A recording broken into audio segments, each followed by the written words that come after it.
7 रंग के 7 घोड़े हैं हरे रंग के, और उसका रथ बड़े बड़े अरों वाला है, और उसी के हिसाब से मांस अयन ये सब बना है, उसी के हिसाब से सृष्टि। ऐसे ही हमारा आत्मा जो है वो इस शरीर का पोषण करता है, इस शरीर को अपने इशारे से चलाता है, और वो इस शरीर में मदद करता है। लेकिन आत्मा एक तरंग में बदल जाता है, और उसके संकल्पों की तरंग मन कहलाती है, और वो मन प्रकृति से छूट जाता है, उसमें ऐश्वर्य और आनंद ढूंढने रहता है। लेकिन वो आत्मा की किरण है, जब तक वो आत्मा में नहीं होती तब तक वो व्यग्र रहता है, क्योंकि वो आत्मा की किरण है और वो व्यग्र रहता है, ठीक है। उसको शांति नहीं मिलती, वो अशांति में जीता रहता है, और वो अशांति बढ़ती जाती है। लेकिन एक दिन वो अपने आप को पा लेता है, अपने जन्मदाता को पा लेता है, तब वो शांत हो जाता है, तब उसको इस संसार से कुछ नहीं चाहिए होता। इसी को मोक्ष कहते हैं। मोह का जो क्षय कर दे, यानी कि संसार से किसी को कोई पदार्थ ही ना चाहिए, कुछ भी ना चाहिए, ना हीरे ना जवाहरात ना कुछ चाहिए, ठीक है, तब उसका क्षय हो जाता है।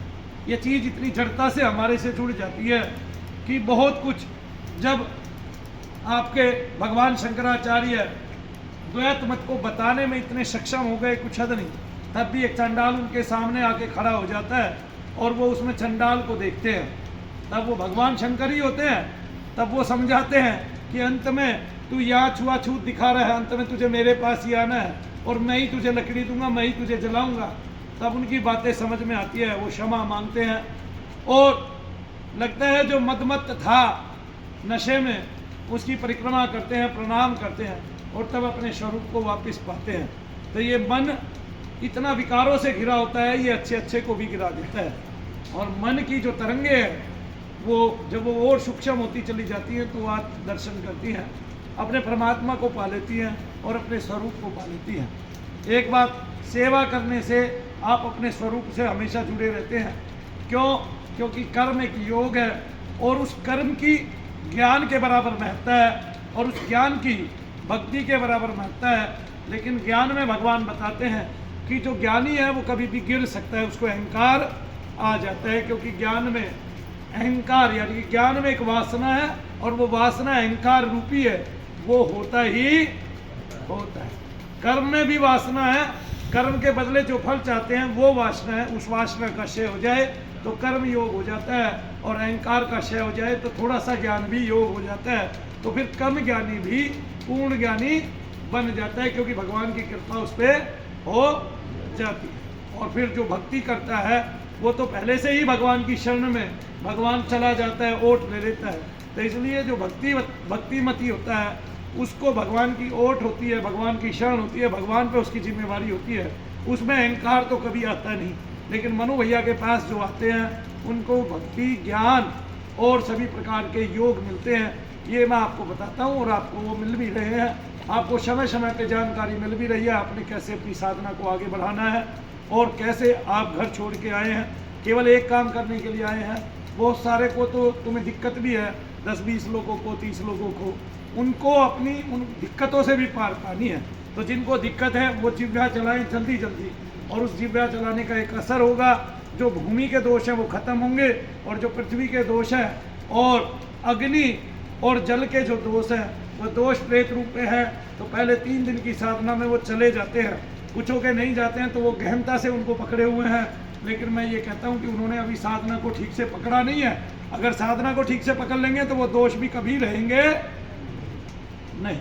और ये तभी तक, जब तक आप आकाश मार्ग में संचरण नहीं करते, जब तक आपका मन जो है सूक्ष्म नहीं होता और आप अपने तेज के दर्शन नहीं करते, तभी तक ये दोष नजर आते हैं। उसके बाद से कदापि कोई प्रेत आपके शरीर पे भी दबाव नहीं डाल सकता, वो आपके शरीर के पास नहीं आ सकता सोते हुए।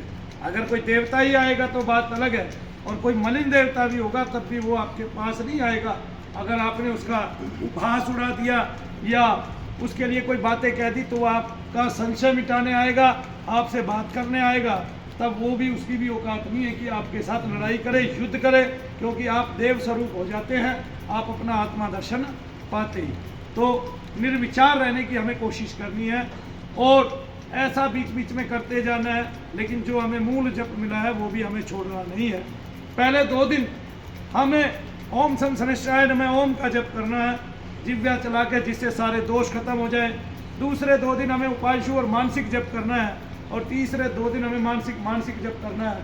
और अगले 2 दिन यानी कि 7वें और 8वें 2 दिन हमें गुरु मंत्र का जप करना है, और फिर गुरु मंत्र की 1 माला रोज करनी है नित्यप्रति, और ओम सं शनैश्चराय नमः ओम का जप करना है जब तक शनिदेव महाराज आपके सामने समक्ष आके प्रकट ना हो जाए। इसके बाद जो 21 दिन की साधना हम कराएंगे, उसमें 2 जोड़े हम लेंगे 21 लोगों के, और उनसे मौन साधना कराएंगे। उसके बाद हम आंख बंद करके भी साधना कराएंगे, लेकिन वैसा पहले माहौल तैयार करा लेते हैं। और ये साधनाएं आपको सब कुछ प्रदान करने वाली है। कोई ये ना समझे कि मैं परी साधना करूंगा ये हो जाएगा, हनुमान साधना करूंगा ये हो जाएगा। केवल एक ही मंत्र आपको पार उतार देने वाला होता है। जब आपका एक मंत्र सिद्ध हो जाते हैं, एक देवता के दर्शन हो जाते हैं, तब आप देखते हैं देव दर्शन का भेद खुल गया। तब जिस देवता की उपासना करते हैं वही देवता आपको दर्शन देता हुआ चला जाता है। तब आपकी भक्ति बढ़ती रहती है। और देव दर्शन ही आपका ध्येय नहीं है, आपका आत्म दर्शन ध्येय है, जिससे आपका तेज बढ़े, आपके तेज की वृद्धि हो।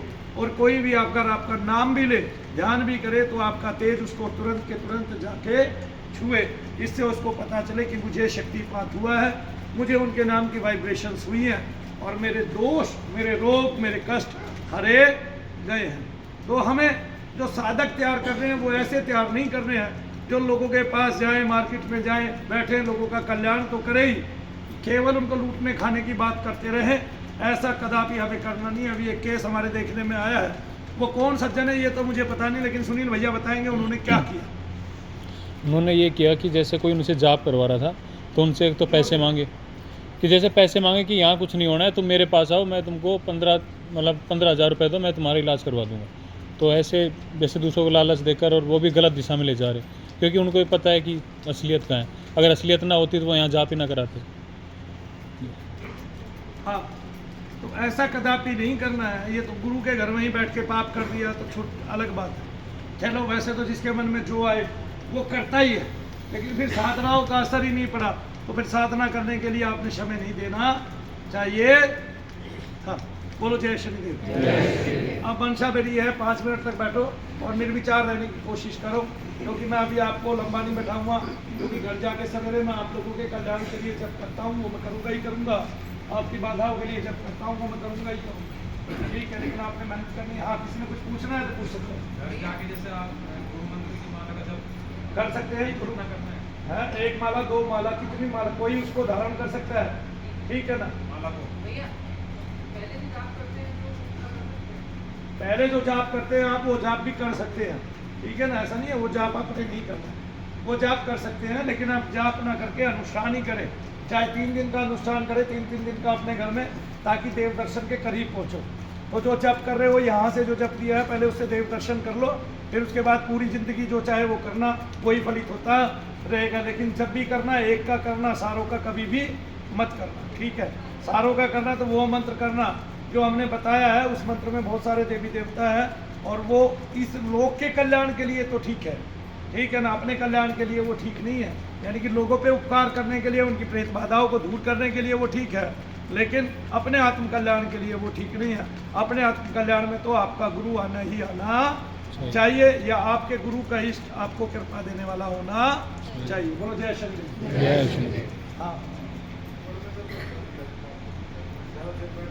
लेट के कर तो लगा क्या